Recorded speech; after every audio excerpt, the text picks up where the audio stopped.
नमस्कार अनि जोजोलोपा नेपाल भाषा एकाडेमीका निम्ति अनक मिडियाको प्रस्तुति र कीर्तिपुर नगरपालिकाद्वारा निर्मित रेडियो शिक्षा कार्यक्रमबाट म दुर्गा पन्थी अर्याल यहाँहरूलाई हार्दिक स्वागत अभिवादन गर्दछु। कीर्तिपुर नगरपालिका वार्ड नम्बर 9 स्थित गोरखनाथ माध्यमिक विद्यालयकी म नैतिक शिक्षिका। आज म कक्षा 6 को नैतिक विषय लिएर यहाँहरू समक्ष उपस्थित भएकी छु। सर्वप्रथम कक्षा 5 पास भई कक्षा 6 मा जानुभएकोमा सम्पूर्ण भाइ बहिनीहरूलाई धन्यवाद।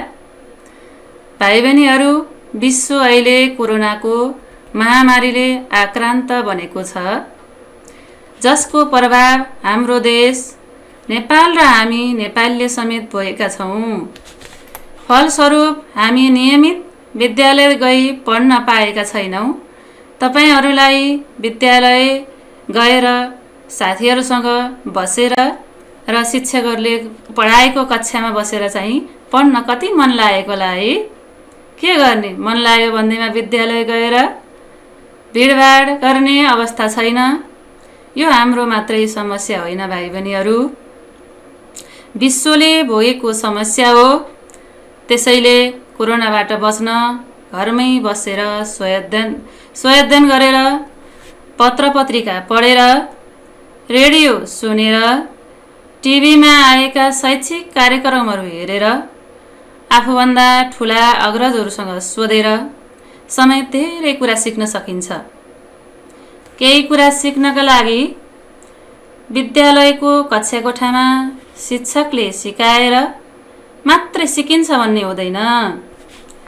जस्तै भाइ बहिनीहरू, थोमस अल्वा एडिसनलाई विद्यालयबाट बहिष्कार गरियो,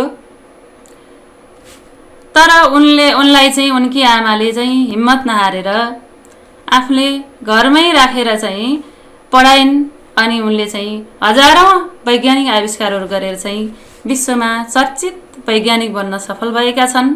यो कथा तिमीहरूले चाहिँ यदाकदा पढेकै होला है। त्यस्तै हाम्रै विद्यालय नेपालकी चाहिँ बहुअपाङ्ग झमक घिमिरेले घरको दैलो पार नगरिकन चर्चित साहित्यकार बनिन् हो। हामीहरूले पनि यो विषम परिस्थितिमा विचलित नभई घरमै बसेर स्वयं गर्नुपर्छ, गर्न सक्छौँ। सधैँ यस्तै हुँदैन। छिट्टै यो कोरोना चाहिँ अन्त्य भएर जाओस् र हामी सहजै विद्यालयमा गएर पढ्ने वातावरण मिलोस् भन्ने कामना गरौँ है। भाइ बहिनीहरू, अब हामी आजको विषयवस्तुतिर प्रवेश गरौँ। कक्षा 5 सम्म तिमीहरूले छुट्टै विषयको रूपमा नपढेको, तर कक्षामा 6 कक्षामा चाहिँ नयाँ विषयको चाहिँ रूपमा राखिएको विषय नै नैतिक शिक्षाका बारेमा आउँ हामीहरू छलफल गरौँ। के हो त नैतिक विषय? सर्वप्रथम त नैतिक शिक्षा भनेको के हो त्यसको बारेमा बुझौँ है। नैतिक शब्द नीति शब्दमा इक प्रत्यय लागेर बनेको छ। नीति भनेको हाम्रो संस्कारका कुरा, अनुशासनका कुरा, नियम, मान, सम्मान, आदर, सद्भाव आदि कुराहरूलाई बुझाउँछ हो। नैतिक शिक्षाले हामीलाई संस्कारी, अनुशासित, असल मानिस बनाउँछ। यो विषय भविष्यमा जुनसुकै पेसा अँगाल्ने मानिसहरूलाई अनिवार्य आवश्यक छ। चाहे डाक्टर बन्नुहोस्, चाहे पाइलट बन्नुहोस्, चाहे इन्जिनियर बन्नुहोस्, शिक्षक, कर्मचारी, ड्राइभर अथवा घर परिवारमा, समाजमा जहाँ सुकै पनि यसको आवश्यकता र महत्त्व रहेको छ। नैतिक शिक्षा चाहिँ हामीहरूको चाहिँ गहना हो, अझ विद्यार्थीको त नहुने कुरा हो। नैतिक शिक्षा अथवा अनुशासनका कुराहरू भएन भने, जसरी एउटा घोडामा लगाम लगाइएन भने त्यो घोडा जसरी दौड्छ अथवा त्यसको चाहिँ गन्तव्यहीन भएर दौड्छ, घोडामाथि चढेको मान्छे लड्छ, त्यसरी नै हामी पनि नैतिक शिक्षा अनुशासनको अभावमा चाहिँ हामी पनि एक दिन कतै लड्न सक्छौँ। त्यसैले नैतिक शिक्षा अनिवार्य छ। नैतिक शिक्षा सबै विषयको लागि, सबै पेसाका मान्छेको लागि, सबैको लागि चाहिँ आवश्यक विषय हो। अब हामी नैतिक शिक्षाको पाठ्यक्रममा राखिएका विषयवस्तु, यसका तहगत सक्षमताहरू अथवा कक्षागत सक्षमताहरूको बारेमा छलफल गर्छौँ है। नैतिक शिक्षाको तहगत चाहिँ सक्षमताहरू चाहिँ पाँचवटा सक्षमताहरू राखिएको छ। नम्बर 1 मा चारित्रिक व्यवहार प्रदर्शन भन्ने चाहिँ सक्षमता राखिएको छ। त्यस्तै नम्बर 2 मा मानवीय मूल्य मान्यताको प्रवर्धन गर्ने चाहिँ सक्षमता छ। नम्बर 3 मा चाहिँ नागरिक कर्तव्य र दायित्वको परिपालना तथा अधिकारको खोजी। त्यस्तै 4 नम्बरमा विविधताको सम्मान गर्ने सक्षमता छ भने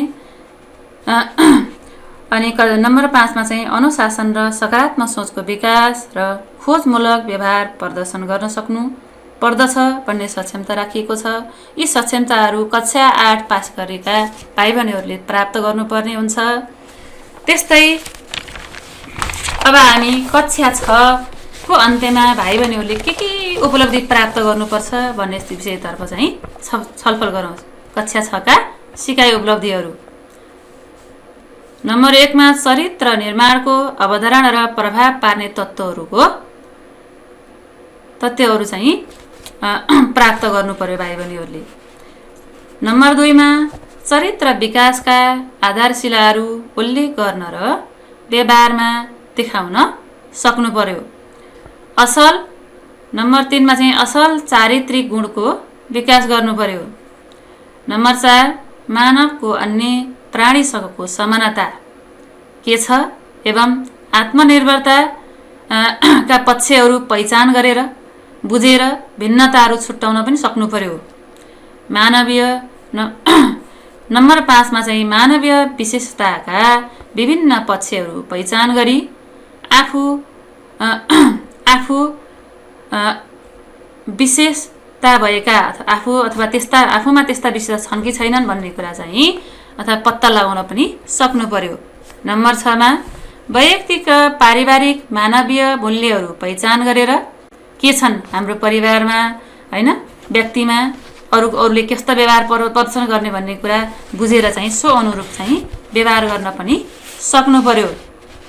नम्बर 7 सकारात्मक सोचका साथ नागरिकका कर्तव्यहरू के हुन् अथवा कर्तव्य पालन गर्नु पर्यो र अधिकारको खोजी पनि गर्नु पर्यो। आफ्नो अधिकार चाहिँ खोजी गर्नु पर्यो। त्यस्तै नम्बर 8 मा सार्वजनिक सम्पत्तिको महत्त्व र आवश्यकता बुझी संरक्षण, सम्वर्धन र सदुपयोग गर्न सक्नु पर्यो। मर्यादित सामाजिक व्यवहार प्रदर्शन गर्न सक्नु पर्यो।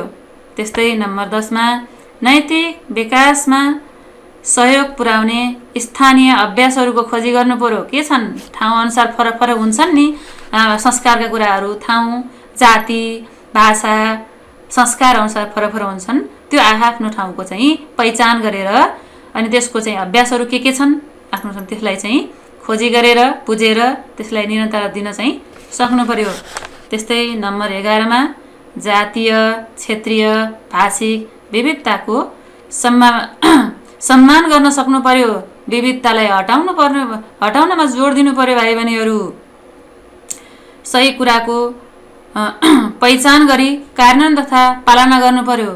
हो कक्षा 6 पास गरिसकेपछि अथवा 6 कक्षाको अन्त्यमा भाइ बहिनीहरू के हुनु पर्यो, सही कुरा के हो गलत कुरा के हो छुट्याएर चाहिँ आफूले चाहिँ त्यसको कार्यान्वयन गर्नु पर्यो, पालना गर्नु पर्यो। त्यस्तै 13 नम्बरमा आफ्नो दैनिक कार्यलाई व्यवस्थित गर्नको लागि आफूले चाहिँ यो सक्षम हुने चाहिँ आफ्नो व्यवहारलाई प्रदर्शन गर्न सक्नु पर्यो। भाइ बहिनीहरू नैतिक शिक्षा चाहिँ सबैको चाहिँ आवश्यक विषय हो। जुनसुकै विषय पढ्ने, जुनसुकै चाहिँ पेसा अँगाल्ने, चाहे चाहिँ डाक्टर होस्, चाहे चाहिँ विद्यार्थी होस्, चाहे जुनसुकै चाहिँ कर्मचारी होस्, चाहे ड्राइभर नै किन नहोस्, आफ्नो घरमा पनि ठुला साना सबैको चाहिँ सबैलाई चाहिँ पहिचान गरेर कसलाई कोसँग कस्तो व्यवहार गर्नुपर्छ भन्ने कुरा बुझेर त्यही अनुसारको व्यवहार गर्नु, आचरण गर्नु, सद्भाव गर्नु, सम्मान गर्नु अरूको अभिवादन गर्न सिक्नु, आफ्नो संस्कार अनुसार चाहिँ चल्न सिक्नु, आफ्ना रीतिरिवाज परम्परा चालचलनलाई प्रयोग गर्नु, त्यस्तै गरेर चाहिँ आफ्ना चाहिँ चाडपर्वहरूमा कस्तो संस्कार गरिन्छ, कस्ता कार्यहरू अपनाइन्छ, त्यस्ता कुराहरूलाई बुझेर त्यसलाई आफ्नो व्यवहारमा अपनाउने, आफूभन्दा माथिल्लो पिँढीमा चाहिँ आफूभन्दा पछिकोलाई सिकाउने र आफूभन्दा माथिल्लो अथवा आफूभन्दा अग्रजबाट चाहिँ त्यो कुरा सिकेर आफ्नो संस्कृतिलाई हस्तान्तरण गरेर जाने, संस्कृतिमा भएका विकृतिहरूलाई हटाउँदै जाने, भेदभावहरूलाई चाहिँ अन्त्य गर्दै जाने जान सिकाउने विषय हो नैतिक शिक्षा। त्यसैले नैतिक शिक्षा हामी सबैको चाहिँ आवश्यक विषय हो।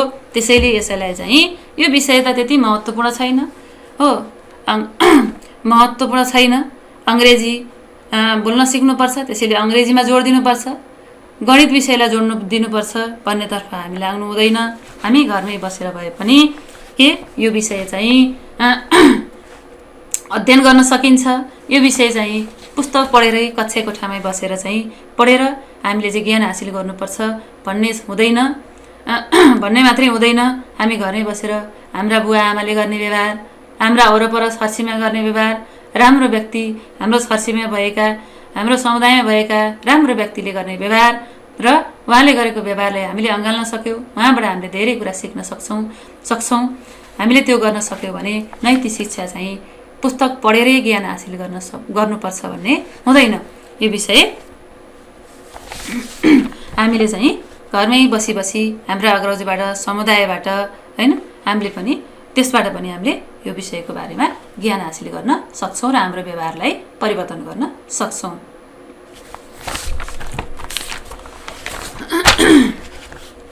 भाइ बहिनीहरू, अब कक्षा 6 मा चाहिँ के विषयहरू राखिएको छ भन्ने बारेमा चाहिँ हामीले यसपछि पढ्नेछौँ। अहिले चाहिँ प्राविधिक मित्रद्वारा चाहिँ अहिले चाहिँ व्यवसाय विश्रामको चाहिँ लागि अनुमति सङ्केत आइसकेको हुनाले म व्यवसाय विश्रामको लागि चाहिँ अनुमति चाहन्छु। विश्रामपछि बाँकी पाठ लिएर उपस्थित हुने नै छु।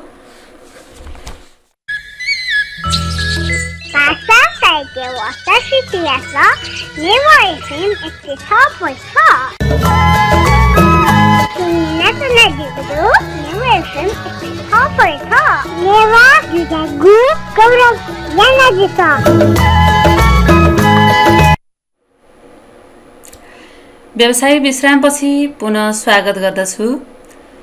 तपाईँ अहिले नेवा एफएम 106.6 मेगाहर्जमा सुन्दै हुनुहुन्छ।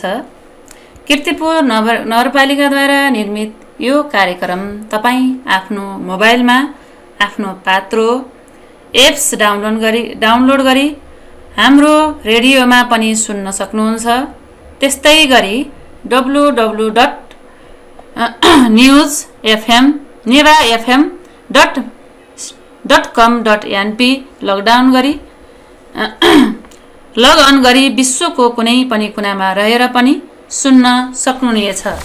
भाइ बहिनीहरू, अब हामी कक्षा 6 को पाठ्य पुस्तकमा कस्ता विषयहरू राखिएको छ, कस्ता प्रश्नहरू आउँछन्, यसको मूल्याङ्कन कसरी गरिन्छ भन्ने विषयतर्फ लाग्दैछौँ।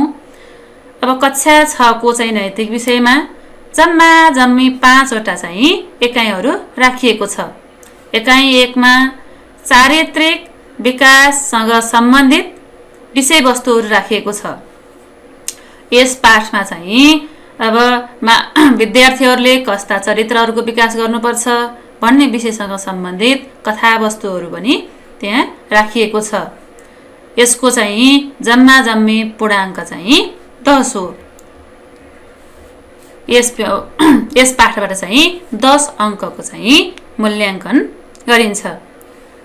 त्यसै गरी एकाइ 2 मा चाहिँ मानवीय मूल्य मान्यताका विषयवस्तुको बारेमा त्यहाँ वर्णन गरिएको छ। त्यस किसिमका चाहिँ पाठ्यवस्तुहरू चाहिँ समावेश गरिएको छ। यसको चाहिँ मूल्याङ्कनको चाहिँ पूर्णाङ्क पनि 10 नै रहेको छ। त्यसै गरी एकाइ 3 मा नागरिक कर्तव्य र दायित्वलाई समावेश गरिएको छ। यसमा चाहिँ नागरिकले पालना गर्नुपर्ने कर्तव्यहरू के हुन्, नागरिकले पूरा गर्नुपर्ने दायित्वहरू के हुन् भन्ने बारेमा चाहिँ विषयवस्तु समावेश गरिएको छ। यस एकाइको चाहिँ मूल्याङ्कन चाहिँ अङ्क भनेकै पनि 10 नै राखिएको छ। त्यसै गरी एकाइ 4 मा चाहिँ सामूहिक जीवन पद्धति र विविधतालाई समावेश गरिएको छ। यस एकाइमा चाहिँ सामूहिक जीवन पद्धति कसरी अवलम्बन गर्ने, कसरी हामीले समूह कार्यमा जोड दिने, त्यसै गरी विविधतालाई कसरी हटाउने, कसरी चाहिँ समानता कायम गर्ने, कसरी न्याय कायम गर्ने भन्ने विषयमा चाहिँ विषयका विषयवस्तुहरू यस एकाइमा राखिएको छ र यसको चाहिँ मूल्याङ्कन अङ्क भनेको पनि 10 अङ्क नै राखिएको छ। त्यसै गरी एकाइ 5 मा अनुशासन तथा सकारात्मक सोच सम्बन्धी विषयवस्तु समावेश गरिएको छ। अब यसमा चाहिँ अनुशासनका कुराहरू अनि सकारात्मक सोच विकास सम्बन्धी विषयवस्तुहरू समावेश गरिएको छ। यसको चाहिँ मूल्याङ्कन अङ्क चाहिँ पनि 10 पूर्णाङ्क नै राखिएको छ। अब यसको परीक्षा प्रणाली र पूर्णाङ्क उत्तीर्णाङ्कका विषयमा चाहिँ हामी छलफल गर्छौँ। कक्षा 7 सम्म चाहिँ नेपाल सरकारले चाहिँ अवलम्बन गरेको मूल्याङ्कन प्रणाली निरन्तर मूल्याङ्कन प्रणाली पनि अवलम्बन गरिन्छ। त्यसैले कक्षा 6 मा पनि हामीले चाहिँ निरन्तर मूल्याङ्कन र आवधि मूल्याङ्कन दुईटै मूल्याङ्कनलाई चाहिँ समावेश गरिएको छ। कक्षा 6 मा पनि 40% चाहिँ निरन्तर मूल्याङ्कनद्वारा विद्यार्थीको मूल्याङ्कन गरिन्छ भने 60% चाहिँ आवधिक मूल्याङ्कनबाट चाहिँ मूल्याङ्कन गर्ने प्रावधान चाहिँ पाठ्यक्रमले तोकेको छ। यसमा चाहिँ आवधिक मूल्याङ्कन गर्ने आधारहरू र प्रश्न निर्माणका कुराहरू पनि ग्रिड समेत चाहिँ तोकिएको छ, पाठ्यक्रमले तोकेको छ भने अनि चाहिँ प्रयोगात्मक मूल्याङ्कनको बारेमा पनि आधारहरू सहित चाहिँ तोकिएको छ। अब नैतिक विषय चाहिँ 50 पूर्णाङ्कको चाहिँ मूल्याङ्कन अथवा 50 पूर्णाङ्कको हो। यसको जम्मी पाठ्यभार चाहिँ 70 चाहिँ कायम गरिएको छ। 70 वटा कक्षामा यो विषय चाहिँ सक्नु पर्ने हुन्छ। साप्ताहिक पाठ्यभार चाहिँ 2 हो नैतिक विषयको। त्यस्तै नैतिक विषय चाहिँ 50 पूर्णाङ्कको चाहिँ हुन्छ। यसमा चाहिँ 50 पूर्णाङ्कलाई फेरि 2 भागमा बाँडिएको छ। 50% अथवा 25 अङ्क सैद्धान्तिक मूल्याङ्कनबाट चाहिँ मूल्याङ्कन गर्नुपर्छ विद्यार्थीको। त्यस्तै चाहिँ 25 अङ्क अथवा 50% चाहिँ प्रयोगात्मक मूल्याङ्कनद्वारा चाहिँ मूल्याङ्कन गरिन्छ। प्रयोगात्मक मूल्याङ्कन गर्दा पनि अब यसमा चाहिँ विभिन्न आधारहरू तोकिएको छ। विद्यार्थीले प्रदर्शन गर्ने व्यवहार, उसले चाहिँ कक्षामा प्रदर्शन गर्ने व्यवहार अनि चाहिँ उसले चाहिँ आफ्नो व्यवहारमा आएको परिवर्तन, उसले चाहिँ विभिन्न कार्यहरू गर्न दिएको उसले चाहिँ गर्छ कि गर्दैन, त्यसको आधार विभिन्न आधारहरू लिएर चाहिँ हामीले चाहिँ प्रयोगात्मक मूल्याङ्कन गर्नुपर्ने हुन्छ। त्यसै गरी चाहिँ सैद्धान्तिक मूल्याङ्कनमा चाहिँ प्रत्येक पाठमा चाहिँ 10 अङ्कको चाहिँ मूल्याङ्कन अथवा पूर्णाङ्क तोकिएको छ। मूल्याङ्कनलाई 10 अङ्कको चाहिँ तोकिएको छ। त्यसै 10 प्रत्येक पाठको 10 अङ्कमध्ये चाहिँ 5 अङ्क प्रयोगात्मक मूल्याङ्कनतर्फ राखिन्छ। प्रत्येक पाठगत हिसाबमा 5 अङ्क चाहिँ सैद्धान्तिक मूल्याङ्कन अन्तर्गत राखिन्छ। अब त्यसमध्ये चाहिँ अब यो आवधिक मूल्याङ्कन अन्तर्गत वार्षिक चाहिँ 3 वटा चाहिँ प्रथम त्रैमासिक, द्वितीय त्रैमासिक र तृतीय त्रैमासिक गरी चाहिँ मूल्याङ्कन गर्ने प्रावधान हुन्छ। प्रथम त्रैमासिक चाहिँ 10% अङ्क चाहिँ जोडिन्छ, 10% अङ्क चाहिँ जोडिन्छ। अनि द्वितीय त्रैमासिकमा चाहिँ तपाईको 30% चाहिँ अङ्क जोडिन्छ र अन्तिम वार्षिक परीक्षामा चाहिँ 60% को मूल्याङ्कन गरेर एकमुष्ट हिसाबमा तीनटै आवधि मूल्याङ्कनबाट चाहिँ 60% जुन चाहिँ आवधि मूल्याङ्कन हो त्यसमा चाहिँ तीनटै परीक्षाको चाहिँ अङ्क जोडेर अन्तिममा चाहिँ यसको चाहिँ रिजल्ट तयार गरिन्छ विद्यार्थीलाई र त्यसपछि विद्यार्थीलाई कक्षा चढाउने काम गरिन्छ। यसमा चाहिँ अब प्रश्न परीक्षामा आउने प्रश्न चाहिँ कति प्रकारका आउँछन् र कस्ता प्रश्न आउँछन् कुन प्रश्नको कति अङ्क भन्ने बारेमा चाहिँ अब हामी छलफल गर्छौँ है। अब ज्ञान र बोध तहका चाहिँ प्रश्नहरू 5वटा प्रश्न सोधिन्छन् जुन चाहिँ 2 अङ्कको हुन्छ। यसलाई टुक्र्याएर 0.5 को चाहिँ अथवा 0.5 0.5 अङ्कको चाहिँ प्रश्नमा चाहिँ छुट्याएर त्यसरी प्रश्न पनि निर्माण गर्न सकिन्छ जुन चाहिँ 5वटा प्रश्न ज्ञान र बोध तहका जुन 2 अङ्कका हुन्छन्। यी 5वटा प्रश्न 2 अङ्क गरेर चाहिँ जम्मी 10 अङ्कको चाहिँ ज्ञान र बोध तहका प्रश्नहरू सोधिन्छन्। त्यस्तै प्रयोग तहका चाहिँ 3वटा प्रश्न सोधिन्छन् र यो चाहिँ 2 अङ्कको हुन्छ।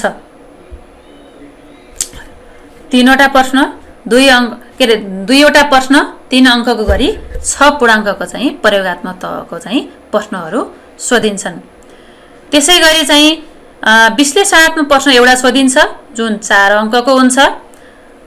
त्यसै गरी चाहिँ सृजनात्मक सिप अन्तर्गतको एकवटा प्रश्न सोधिन्छ जसलाई चाहिँ 5 अङ्क प्रदान गरिएको छ। यसको प्रयोगात्मकको पनि 10 अङ्क चाहिँ 25 मा 10 अङ्क चाहिँ उत्तीर्णाङ्क हो भने सैद्धान्तिकको पनि 25 मा 10 चाहिँ उत्तीर्णाङ्क रहेको छ।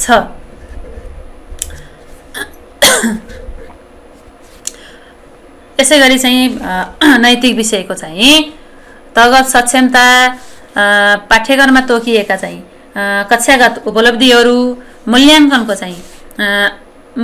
चाहिँ प्रक्रिया कसरी यसको मूल्याङ्कन गरिन्छ भन्ने बारेमा चाहिँ हामीले आज छलफल गर्यौं।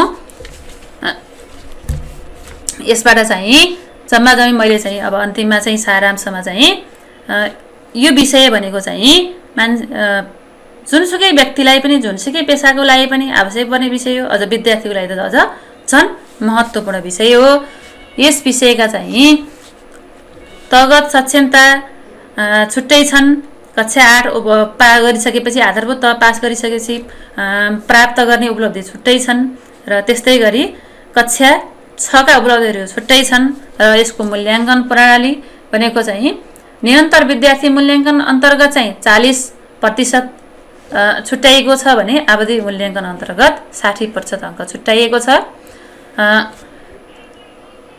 अब तपाईको चाहिँ यो 60% आवधि मूल्याङ्कनको पनि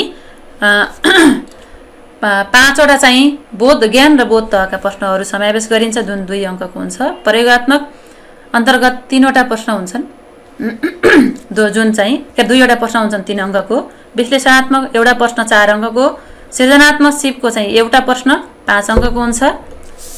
प्राविधिक मित्रबाट समय समाप्त भएको जानकारी प्राप्त भएकोले म आजको पाठ यही अन्त्य गर्न अनुमति माग्दछु।